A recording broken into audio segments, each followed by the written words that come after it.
ரிட்டையர்மெண்ட்ல எல்லாருமே ஒரு தொகையை சேர்த்துட்டு அதுல வர்ற வட்டியில வாழலாம்னு நினைப்பாங்க. ஆனா இங்க தான் ஒரு பெரிய ஆபத்து இருக்கு. நீங்க ரிட்டையர் ஆன முதல் 3 வருஷத்துல மார்க்கெட் பயங்கரமா சரிஞ்சா உங்க மொத்த ரிட்டையர்மெண்ட் பிளானும் காலி ஆகிடும்.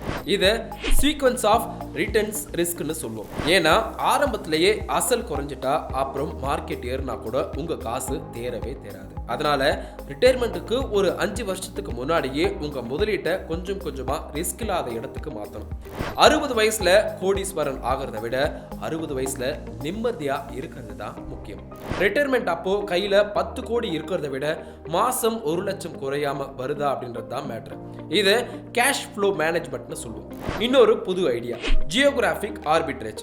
நீங்க மெட்ராஸ் மாதிரி ஒரு சிட்டில ரிட்டையர் ஆகிறதுக்கும் ஒரு அமைதியான கிராமத்துல ரிட்டையர் ஆகிறதுக்கும் செலவுல பெரிய வித்தியாசம் இருக்கும். சிட்டில நீங்க ஒரு சாதாரண வாழ்க்கை வாழ ஒரு மாசம் 1 லட்சம் வேணும்னா அதே 1 லட்சத்தை வச்சு ஒரு சின்ன ஊர்ல நீங்க ராஜாவா வாழலாம். உங்க லைஃப் ஸ்டைல மாத்தாம இடத்தை மாத்துறது மூலமா உங்க ரிட்டையர்மெண்ட் காசை இன்னும் அதிக காலம் வர வைக்கலாம். கடைசியா பசங்களுக்காக சொத்து சேர்க்கறத விட பசங்களுக்கு பாரமா இல்லாம இருக்கிறதா பெரிய கிஃப்டும் கூட.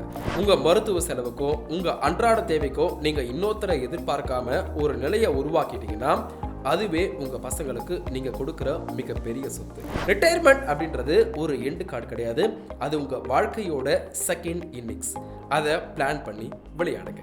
இந்த வீடியோ உங்களுக்கு யூஸ்ஃபுல்லா இருந்தா மறக்காம உங்க ஃபேமிலி அண்ட் ஃப்ரெண்ட்ஸ்க்கு ஷேர் பண்ணுங்க.